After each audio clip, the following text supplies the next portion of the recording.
Monday, May 25th, and we thank you for tuning in from throughout Newfoundland and Labrador and across the country.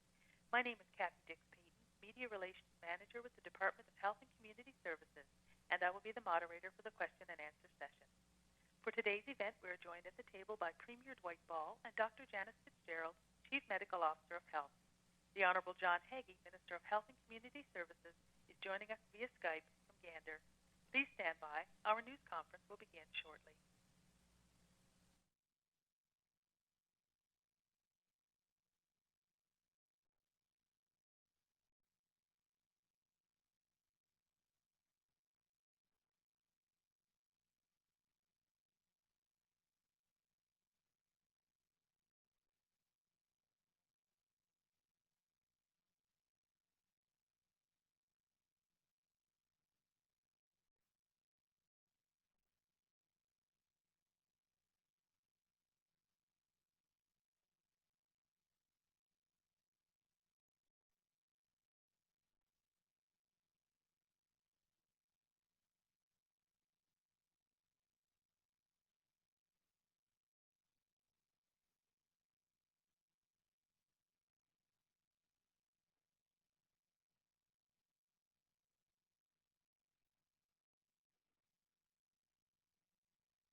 Well, good afternoon again, everyone. We will begin today's media availability by the opening comments from Dr. Janice Fitzgerald. Thank you, Premier. Good afternoon, everyone, and thanks for joining us on this beautiful day. Since the media advisory yesterday, we have no new positive cases in the province. So our number remains at 260, with 242 in Eastern, 8 in Central, 4 in Western, and 6 in Labrador-Grenville Health. 52% of cases are female and 48% are male. 22 people are under the age of 20, 38 between 20 and 39, 38 between 40 and 49, 58 between 50 and 59, 57 between 60 and 69, and 47 who are 70 and above. 3 people are in hospital due to the virus, and of these patients, 1 is in intensive care.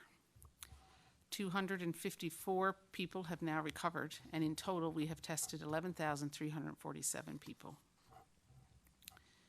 It has been nearly 3 weeks since we've had any new confirmed cases of COVID-19 in our province. This is indeed positive news, and I know provides us all with a tremendous sense of well-deserved reprieve. However, while we have done well in flattening the first wave, we are not seeing the last of this virus in our communities. As we progress through our alert levels and people move around more, we will likely see an increase in cases of COVID-19. And as I've said before, the reason we have fared so well to date is directly attributable to our strict adherence to the public health measures in place.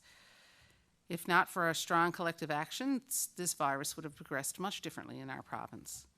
So with each passing day and no new confirmed cases, it is natural to feel an increased sense of safety to resume regular routines. However, we must not become complacent, and we must continue to practice those prevention measures that we've come to know so well. So please continue to stay at home as much as possible, especially if you're unwell. Cover your coughs and sneezes, practice good hand hygiene, maintain a safe physical distance of at least 2 arms lengths from others when in public spaces, and wear non-medical masks when that's not possible. These practices have become embedded in our daily lives and will be vitally important to our protection against COVID-19 for the foreseeable future. The weather is warming and more people are going outside, so please remember the importance of physical distancing while enjoying outdoor public spaces such as walking trails and parks. I was heartened this weekend while enjoying the outdoors myself to see people diligently practicing safe physical distancing. This is the most effective prevention measure to stop the transmission of COVID-19. So please continue to give space to those outside your bubble and follow guidelines in these public outdoor places. Today, I would like to acknowledge that it is Paramedic Services Week and an important time to highlight the integral role paramedics in our province play on the front lines of our healthcare system, not just during this time of pandemic, but every day. As paramedics, you're often the first point of contact in any health emergency response and available day and night to provide expert medical assistance in times of crises. For your invaluable life-saving skills and expertise, dedication, and tireless efforts in helping and protecting our communities, please accept my heartfelt gratitude and appreciation. Thank you. As a recap for those who may have just joined, we have no new cases since yesterday's media advisory, and the total number remains at 260, with 242 cases in Eastern, 8 in Central, 4 in Western, and 6 in Labrador-Grenfell Health. When we look back at how far we've come over the last 2.5 months and the significant strides we have made against this pandemic, it's a good reminder to all of us of what we can achieve by combining our efforts to support and protect each other. And while the path forward may not always be easy, this shared purpose will see us through to better and brighter days ahead. So hold fast, Newfoundland and Labrador. Thank you.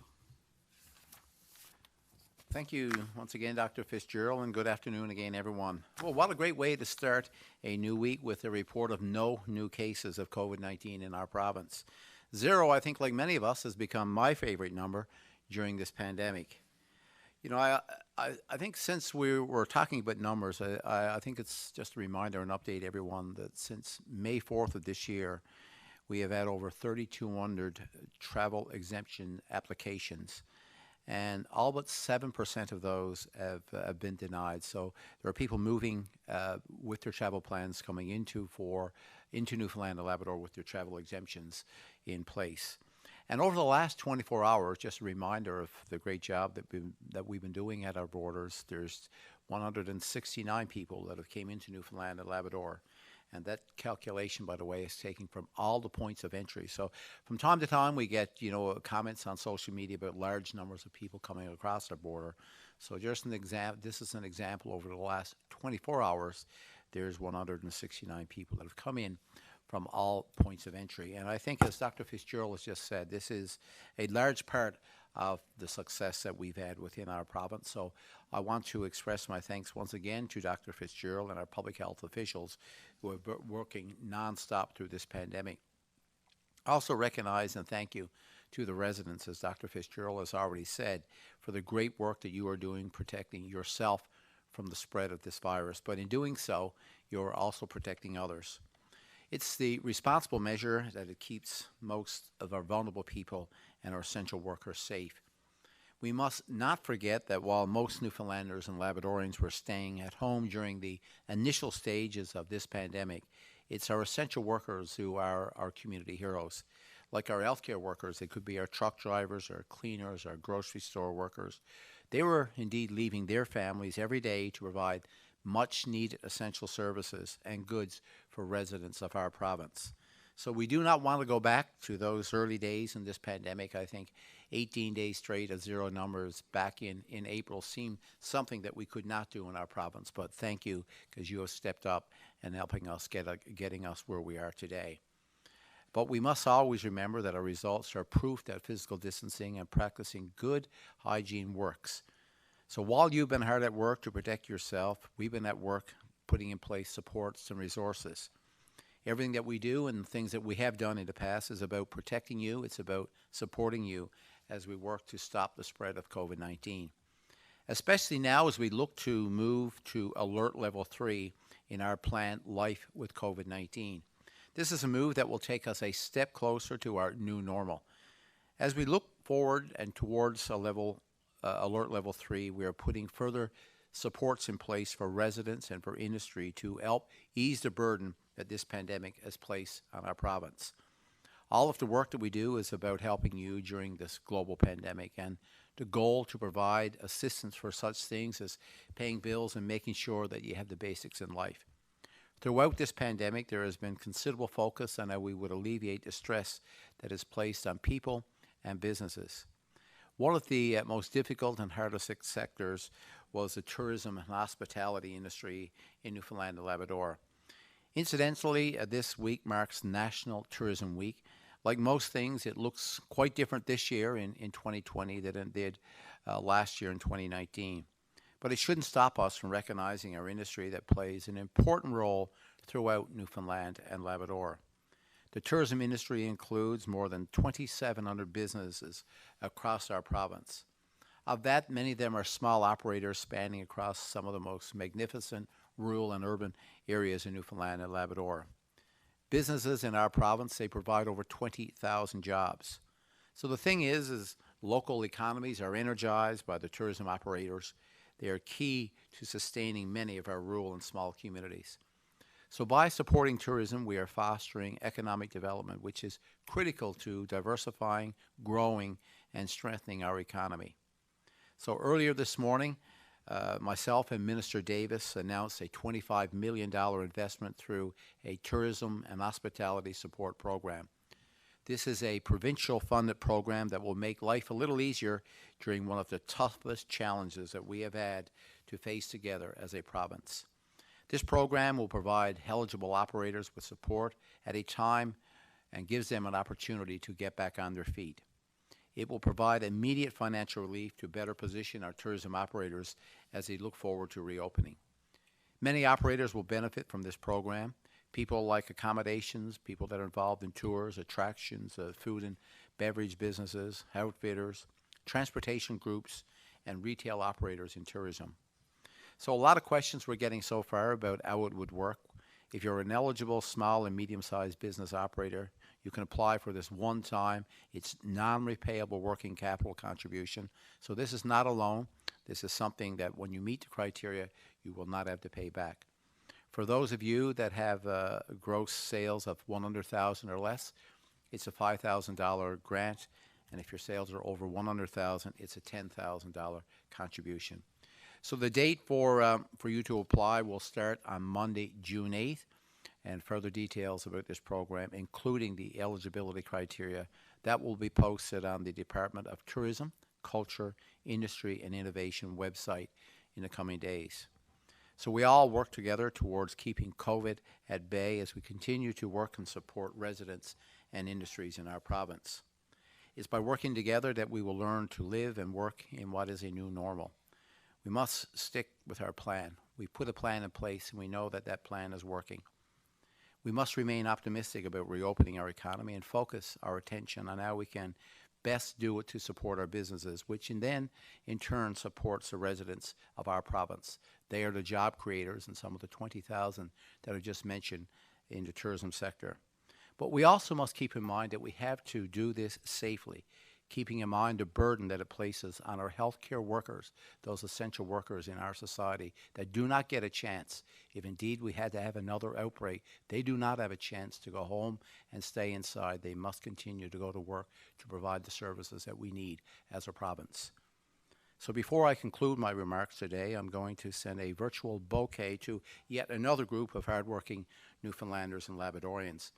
Dr. Fitzgerald had mentioned that this is Pandemic Services Week, but this is not only Tourism Week and Paramedic Services Week, this is about Early Childhood Educators Week as well. So this presents us with an opportunity to acknowledge the crucial role our early childhood educators play in the lives of our children. Their knowledge and their expertise guide and support their early learning and development through play-based learning and exploration. So they've been playing a key role through providing essential support for families during this pandemic. There are approximately in our province some 2,200 certified early childhood educators in communities throughout Newfoundland and Labrador. So on this week, we want to thank them for their dedication and their hard work. So whether it supports or resources that are already in place, as I just mentioned, or we've enhanced some of those supports, or through new announcements that we made today through our $25 million tourism program, we will continue our engagement with industry leaders and our federal colleagues to find solutions that are needed. On that note, applications are now available for the Canada Emergency Commercial Rent Assistance Program. This program aims to lower rent by 75% to some of the small businesses that have been affected by COVID-19. So if you're looking for an application, you could find it and the criteria associated to the applications on the Canada Mortgage and Housing Corporation's website. That's the CMHC website. So we're all federally, provincially, and communities working very hard to continue to provide the supports that we know that are needed. The residents of our province, they also know the physical challenges that your province is facing. But as a government, we are committed to continue to work with all sectors, all industries to help them get through this tough time in their life as well. We will need them to be there when the province is back on its feet. COVID-19 is one of the largest challenges that we have faced together as a province. The virus is a test of our residents, and so far you're getting a great grade. This time, in a period of COVID-19 and this pandemic, will be one for the history books. So let's let our actions today be the result of a good story tomorrow. So continue to keep your safe distance while remaining social and stay safe. I will now pass it over to Minister Hagee for his comments today. Thank you very much, Premier. Again, zero, and straight days of zero. It's interesting times where we regard that as a significant sign of success. I'd like to join with my colleagues in mentioning Paramedic Services Week. The first responders we have in this province have shown themselves time and time again to not only do the job, but go well beyond it. We saw that with Snowmageddon at the beginning of what has turned out to be an interesting year, and we've seen that through COVID as well. Coming from an era where paramedicine was in its infancy, I have seen for myself in clinical practice the huge benefit that paramedicine has brought to the management of the acutely sick and ill in pre-hospital care. And building on that has been part of my interest in the last 3 years, and currently to try and enhance community paramedicine and to look at bringing that level of expertise out into the communities to provide greater benefit to individuals, particularly those seniors who may find it challenging to travel. So a shout out to all of you, a great thanks from me and the department for the work you do. And here's to some interesting times ahead as we see where we can take things together next. From the point of view of current news within healthcare, really the story is continuing ramping up of procedures, diagnostics, lab work, and procedures as inpatients to start to address the backlog. Each regional health authority has been working hard behind the scenes to bring in more in the way of diagnostics such as endoscopies, light tests, and surgeries that are timely. And those will be the ones that are addressed first, and then obviously those with lesser urgency will come to follow on behind. The big factor that's unknown in all this is the issue around capacity. What is the right level of capacity to be able to deal with the further cases that we do at some point, unfortunately, expect to see. The other more immediate pressing thing is around PPE. We had a better week with deliveries last week, but it's still a significant challenge when bearing in mind across the system we go through somewhere between 2,500 and 3,000 gowns every day. So we're talking orders that need to be in the millions to ensure both the ability to go back to a fairly normal level of functioning in the post-COVID era, as well as to be able to meet with surge capacity. So I'm sure there are people out there who would wish we could go faster, but I think one of the messages that we've tried to relay is that we need to take it steadily, hurry slowly, and don't rush it in case we should unfortunately wreck it in the process. So with that, Premier, I don't really have much more to add today, so I'll hand it back to yourself. Well, thank you, Minister, and I will now turn it over to the media for their questions for today. Thank you, Premier. For the benefit of our speakers, we have 5 reporters registered for today's call. Each reporter will have the opportunity to ask 2 questions and 1 follow-up. We suggest that you not ask rumor-based questions. The purpose of these briefings is to address COVID-19 issues. All other government-related issues should be directed to the appropriate department or agency for response. Reporters will ask questions in the order they registered for today's call. Please do not press *1 until your name has been called. Following this, should time permit, there will be an opportunity for single questions. This call will end at 2:59 p.m. and further questions can be emailed. Our first questions today are from Kellyanne Roberts of NTV News. Please go ahead. Thank you. Premier or Dr. Fitzgerald, I'm not sure who wants to answer this, but in terms of the staycation announcement and the tourism support program that was announced today, what level can we begin to see staycations happen in? Well, from the alert level that's been put in place by public health officials, I mean, we still encourage people on if it's non-essential travel within our province. It's not essential travel at this point, but we know that at some point people will want to move around, but we must make sure that when they do that, they just do it safely. So it's measures that would have to be put in place, making sure that the risk assessment that will be done where the appropriate amount of PPE is required. As we get further along into our alert system where restaurants begin to open up and as people move around our province, we must continue to do that safely. As I said earlier, that if indeed we get a spike and we see more positive cases, people can go inside. We can go back to alert level 4, as an example, can go back. But one group that cannot go back are those healthcare workers. So it's about finding the balance. And when we get to the appropriate time when people can move freely, safely around our province, that's the alert. We'll see more movement, I'm guessing, by where we see an alert level 3, but only when people can do it safely. Okay. In terms of PPE and our pace of reopening with the levels, I know from level 4 to 3, the 28 days was what was announced. We have no indication for level 3 to 2 yet. How much of a factor is the shortage of PPE playing into that? It's an extremely important factor in contact tracing. We've done a remarkable job back in March and April in doing proper contact tracing, getting people identified so that we can get, identify the positive cases and slowing the spread. But PPE, making sure that we got the protective equipment available to our healthcare workers and those essential workers is a critical component of where we need to be as we open up our economy.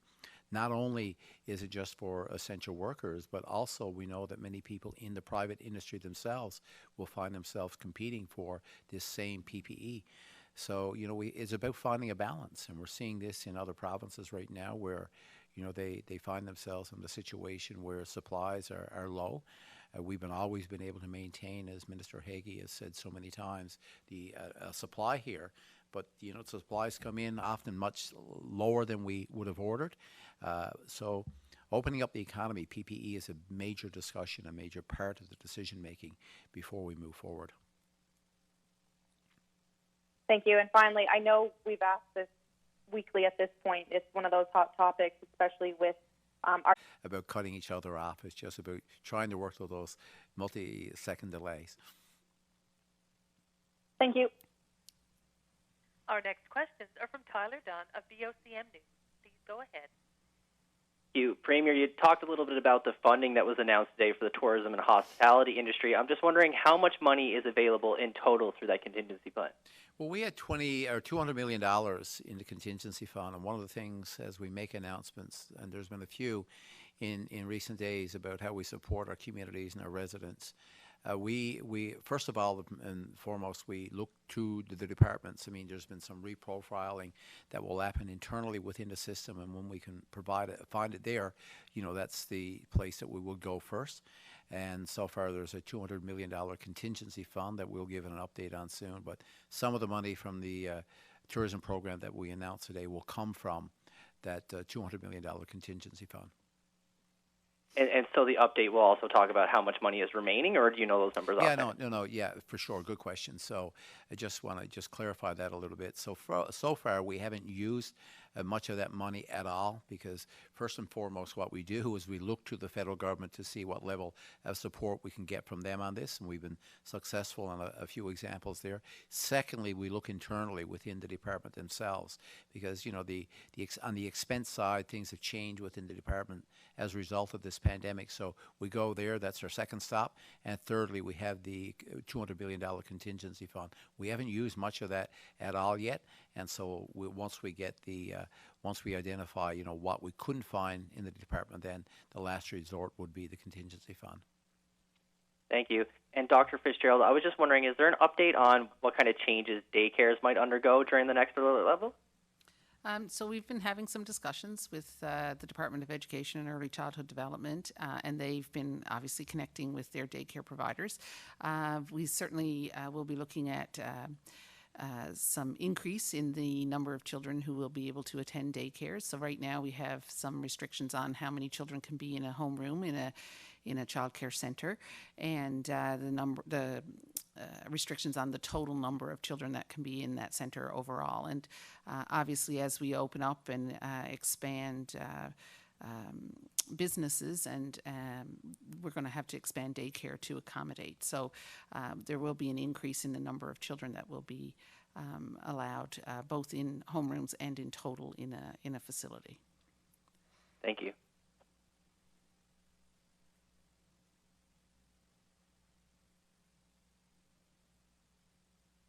Our next questions are from Peter Jackson of the Telegram, and if you're directing any questions to Minister Haggie, we've lost the Skype connection, so he still is on the telephone.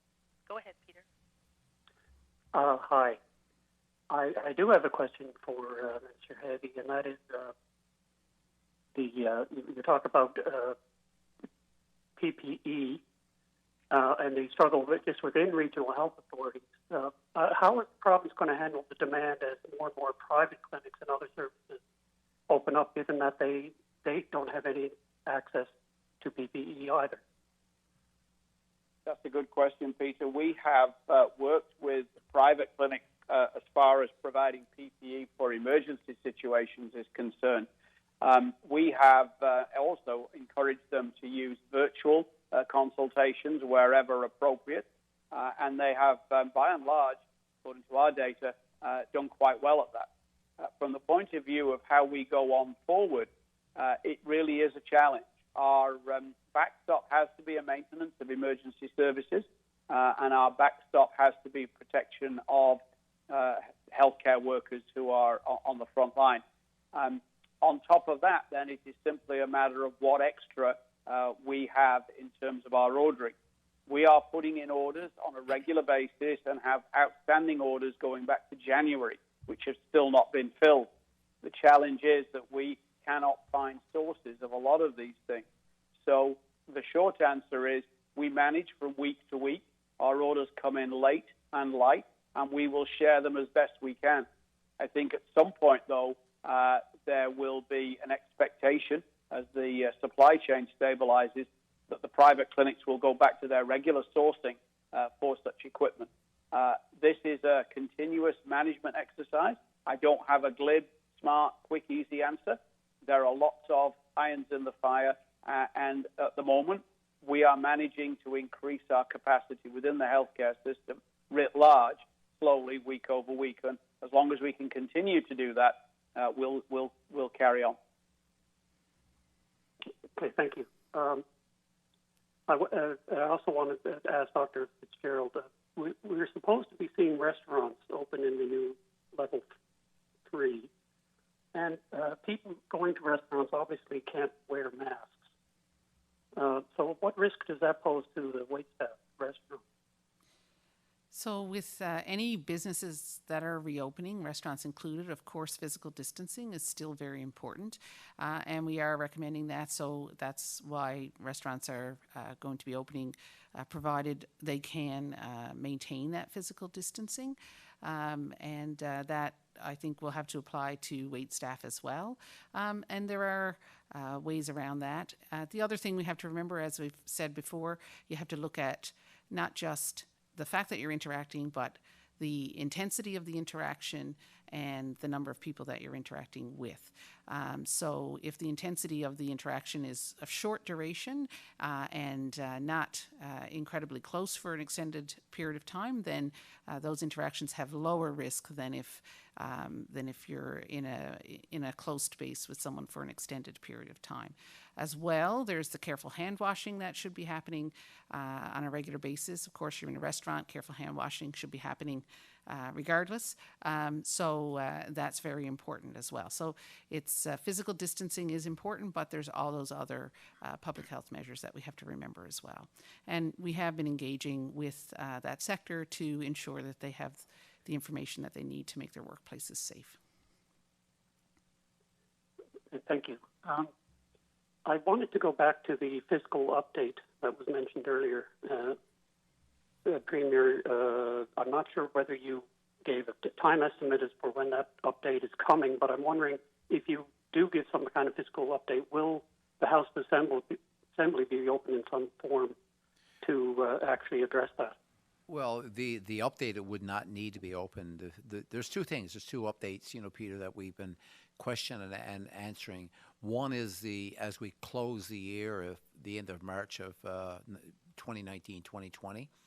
So that there's been some changes, as the finance minister mentioned last week, because the last 2 weeks, or nearly 3 weeks, I guess, of that fiscal year saw some significant challenges as a result of decreasing in oil prices and the impact of the pandemic both on the financial situation of not only just Newfoundland and Labrador, but really through many countries around the world. So that was our budget. So we'll be in a position now within the next week or a week and a half or so to finish and finalize the fiscal year 2019-2020 and get that information out. But also the $200 million contingency fund that's been put in place that we have permission and has passed within the House of Assembly now, many weeks ago. So this has been in place. This is really to support pandemic efforts. And today, an announcement that I made around tourism, the tourism program, is a result of the pandemic impact on that industry that we all know well and can share many stories of partners within that industry would be severely impacted just because of travel restrictions.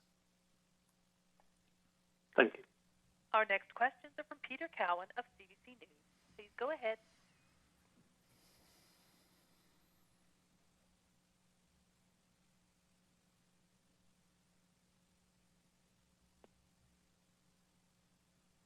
Mr. Cowan, please. Star one.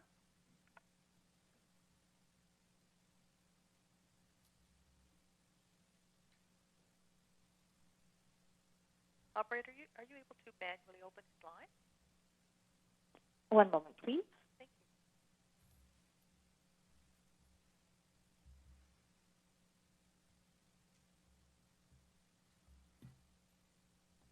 you. Mr. Cowan, your line is now open.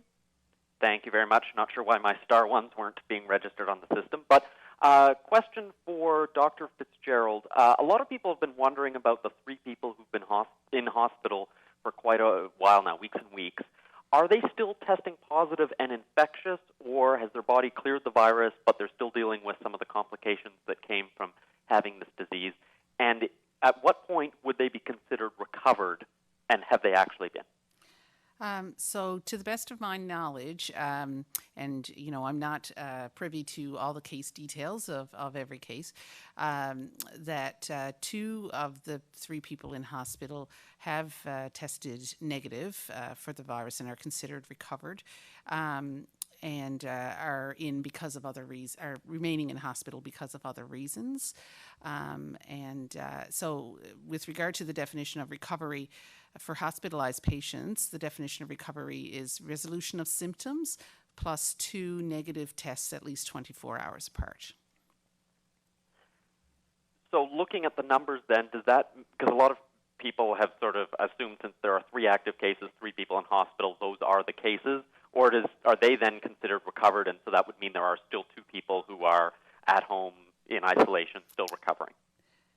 So I'd have to be certain of that information, but I think that information came to me just before I came over here today. So I'm thinking that those 2 are actually 2 of the people who are in hospital. Okay. And I've talked to businesses who want to get ready for an opening that could come as early as June 8th, places like hair salons, for example, who have been scouring the website. There's no specific guidance out for them. They're worried because they're going to need to have time. They might, for example, need extra barriers or, make physical changes to their facilities in order to be able to do things safely. When will public guidance come out for those businesses that are able to open at level 3? So that guidance is actually being worked on diligently right now by the public health team and others who are involved in that industry, and we hope to have that up in the next day or 2. Thank you. Our next questions are from Elizabeth Witt of All Newfoundland, Labrador. Please go ahead. One moment, please.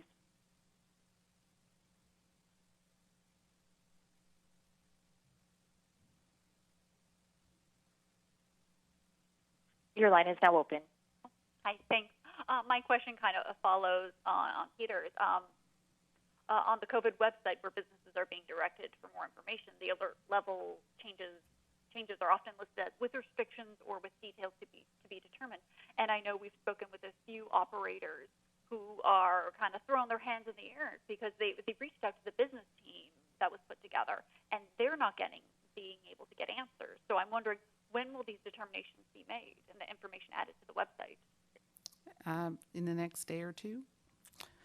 Okay, perfect.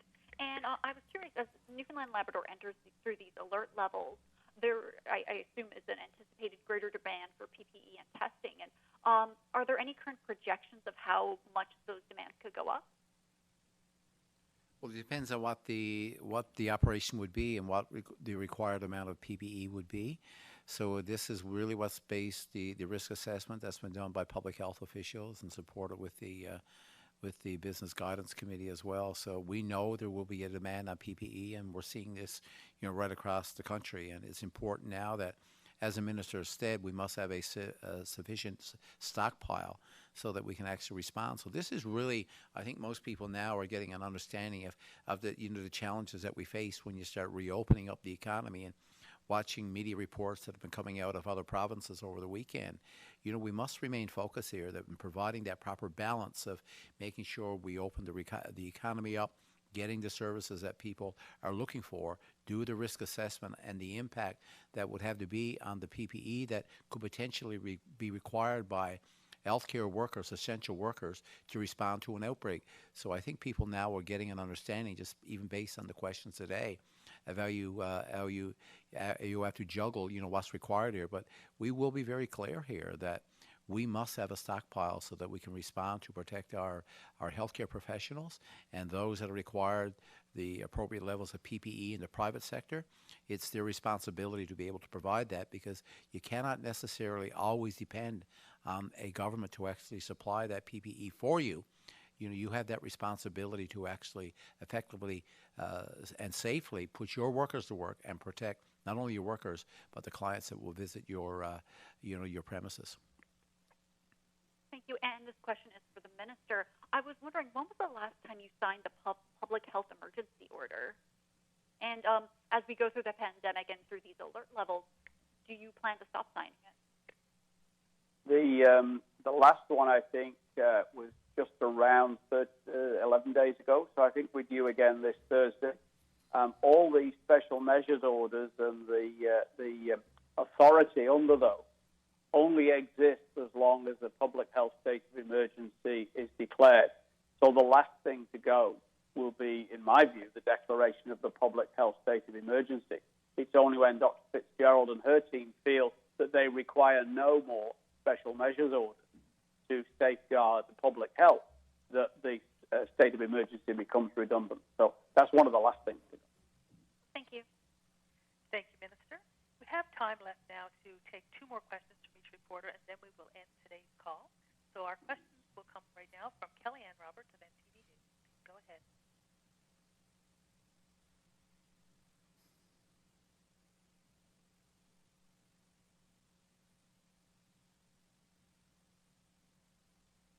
Operator, are you able to assist on that call, please? Ms. Roberts, please press star 1 at this time to proceed with your question.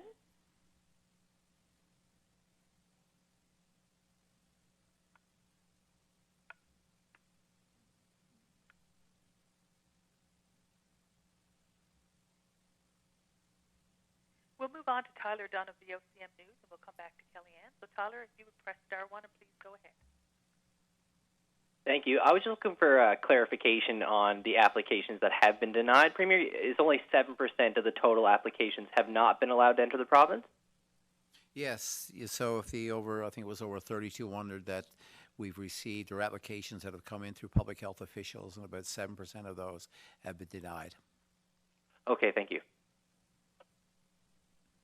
So we'll go back to Kellyanne Roberts of NTV News. Please go ahead.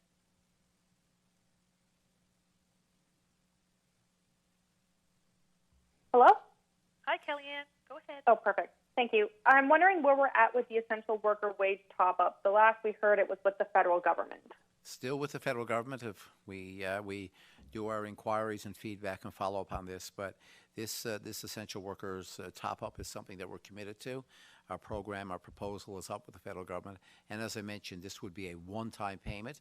The program expires on July 1st, or July 4th rather, and so that would be the time frame that you would have worked if you're an essential worker up until July 4th. So it's not that the program will expire and you would not get your money, but you would get your money based on the work that you've provided up until July 4th. So it will be a one-time payment, something after July 4th.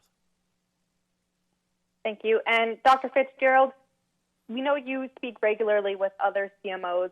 I'm wondering, what's the biggest question they've had to you about what they can take from Newfoundland and Labrador and apply to their jurisdictions, knowing that we have done so well in tackling our curve here?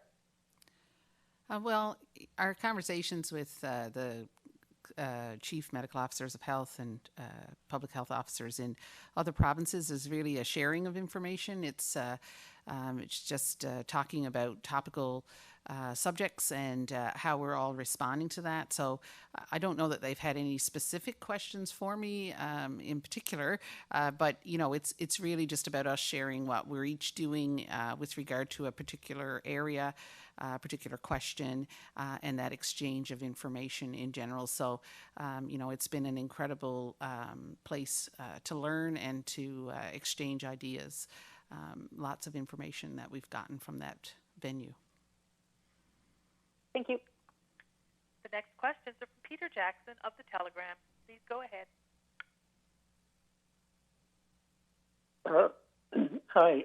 I'm not sure whether it's decided on the windows between different alert levels. I know we had a 28-day one from 4 to 3.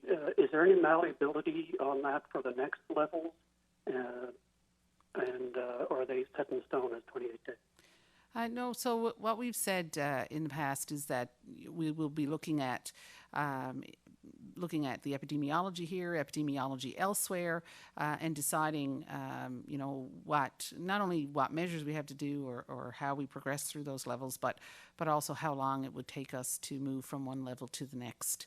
So, there's nothing, it's not set in stone for sure, but it'll be something that we evaluate on a regular basis as we move through the next alert levels. Okay. Okay, and as a follow to that, have you set any thresholds for new cases that'll determine whether you reimpose health orders, or is that being done on a sort of malleable or flexible basis? So we have a surveillance strategy that we're using as we move forward and move through this, and that surveillance strategy includes looking at the number of cases we have, the R0 or RT, looking at percent positivity in our lab cases. And so there's a lot of information that we will be looking at with that. And in addition to that, we'll be looking at other parameters that will, or indicators that will tell us, about our healthcare system capacity, about our public health system capacity. So all of those things are things we have to consider moving forward, and it's all a part of our ongoing surveillance. Thank you. Our next questions are from Peter Cowan of CBC News. Please go ahead.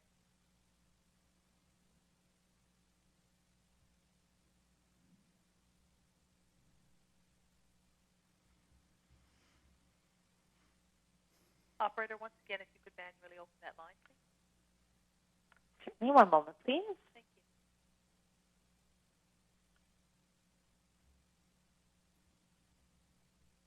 you. Your line is now open. Thank you very much.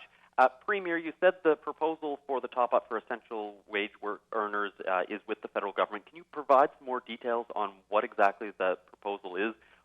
Who exactly would get the money, and how much are we talking about? Yeah, so there's a definition of what essential workers would be like, and there's a definition that we've used from the Canada Public Health Safety or Public Safety, and so we will use, and it's a broad range of people. It includes, from cab drivers to people that clean facilities, to our healthcare workers, to people that would work in grocery stores. There's a number of people that would be included in our proposal. The federal program, if you remember, was initiated as a result of the $2,000 threshold that was from the SIR program that was announced federally.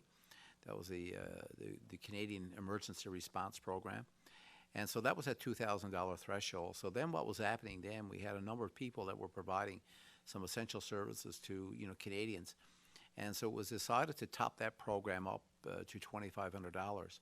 And in Newfoundland and Labrador, there were not a lot of people that would have qualified simply because that was at the $15.63 threshold.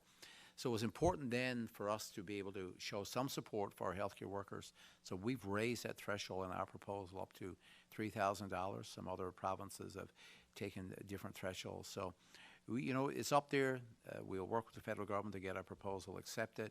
So it's at the $3,000 threshold. So anybody that would have made less than $3,000 per month, which up until that 16-week period, which would end on July 4th, would qualify. So that's kind of the extent of the proposal. And a question for Dr. Fitzgerald. You've said before that the restrictions that are in place are to prevent the possibility that we may have asymptomatic people from infecting others. Since we haven't seen any new cases in 17 days, does this mean that there are no asymptomatic people spreading the disease? Wouldn't some of those infected people have started showing up in our testing, for example? Yeah, so that's a good question. So the thing with asymptomatic people is we don't know where they are. So there may be some asymptomatic people that we don't know about. We don't have a lot of information about how easily asymptomatic people transmit. We know that some of them do. We don't know really what percentage of them do. So there may be that, but there may also be that some people are being very good with self-isolation, and so we're not seeing spread because they're following the guidelines and staying at home. But it is certainly bodes well that we haven't seen any cases coming up in our testing, or we haven't seen people presenting to hospital. That certainly does bode well for us having a low prevalence here in the province. Thank you. Our next questions are from Elizabeth Whitten of All Newfoundland Labrador. Please go ahead.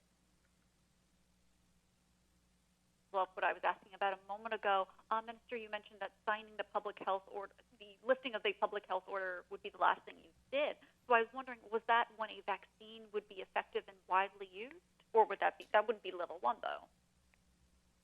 Well, the interesting thing is if you look at alert level 1 does have restrictions in it. It's not normal as of, this time last year kind of level. So I think we would need to be looking at that stage as to what the situation was more generally. There are stories about vaccines, but they're still 16 to 18 months out on the very optimistic circumstances. There is little or no evidence yet of a definitive specific treatment for the disease.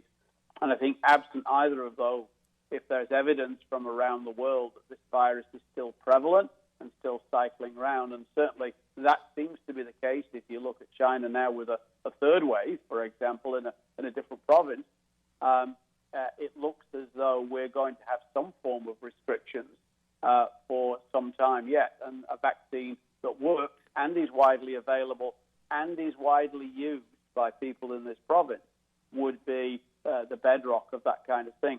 So the longer answer is there. The shorter answer is we would need to keep our state of emergency until such time as we no longer need special measures orders. The only way we can reduce mass gatherings or events like that is around those special measures orders, unless we choose to go a different route through the House of Assembly, for example. So it really is a chicken and egg. And I have no idea what the world will look like from COVID point of view by the time we get to level 1. Thank you. If there are no further questions, I'd like to thank the reporters who signed in today. The time for questions has ended, and we will see you again on Wednesday at 2 p.m., 1:30 in most of Labrador. Have a great day.